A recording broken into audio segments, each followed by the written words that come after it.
Bismillahirrahmanirrahim. Welcome everyone. Today our session is which books you need to study for foundation of practice, theory and science and applied knowledge and practice so that you get clear in these exam in a very first attempt. Well, you all know about me. I am Dr. Muhammad Akram Lashari working as a child specialist in Bahawalpur.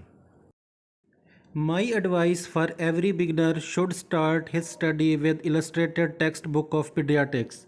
This 6th edition of the acclaimed and award-winning Sunflower book comprehensively covers the curriculum in pediatrics and child health. The topics are made accessible with numerous color, images, diagram and case studies. And revision is facilitated by key points and summary boxes. This has made the book a firm favorite of medical students as well as trainees approaching clinical specialty exam both in UK and internationally. Second book which you have to study is The Science of Pediatrics, in which basic things are elaborated in a very good way that retain early in your memory. It provides essential background preparation for mrcpch TAS exam. It contains up-to-date review of the application of science to everyday pediatric clinical practice, whether it is interpreting clinical signs or investigations, prescribing drugs or identifying the best management.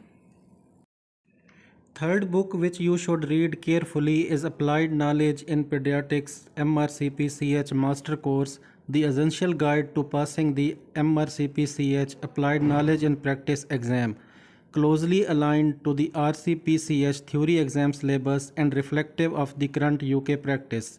This book will leave the reader with a sound knowledge of all the core topics relevant to pediatrics and child health. Next essential book is Pediatric Exam A Survival Guide, which is written on experience basis. Boost your knowledge. Many questions come from this book as well. Pediatrics and neonatal guidelines are very important for the exam.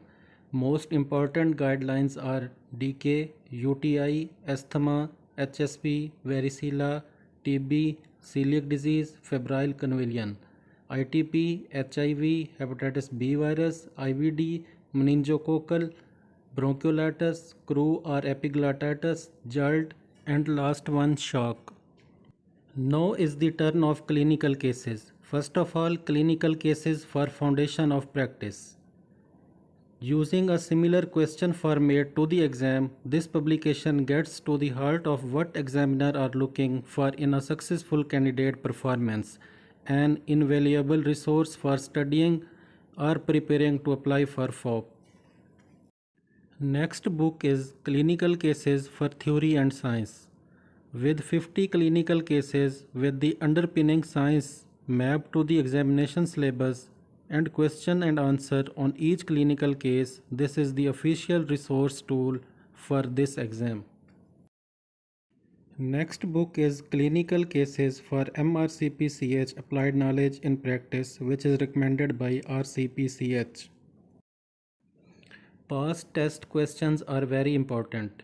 Get Question Bank online subscription. It contains 3000 questions. Practice the question with explanation. It usually costs 49 to 109 pounds depending on time duration. Definitely recalls paper are very important to pass the exam. About 30 to 40% questions come from past recalls, but be alert about the mistakes which you have to correct yourself. Next subspecialty is ethics and palliative. Questions from these fields are very important. So whenever find any question regarding ethics and palliative, solve it. Make notes from RCPCH websites for ethics and palliative. In the last, I will advise you do your preparation in a very smart way. When you start a system, follow this scheme. First of all, read that system from textbook, then guidelines, then clinical cases, then past test and then recalls. Key to success is your firm attention and revisions.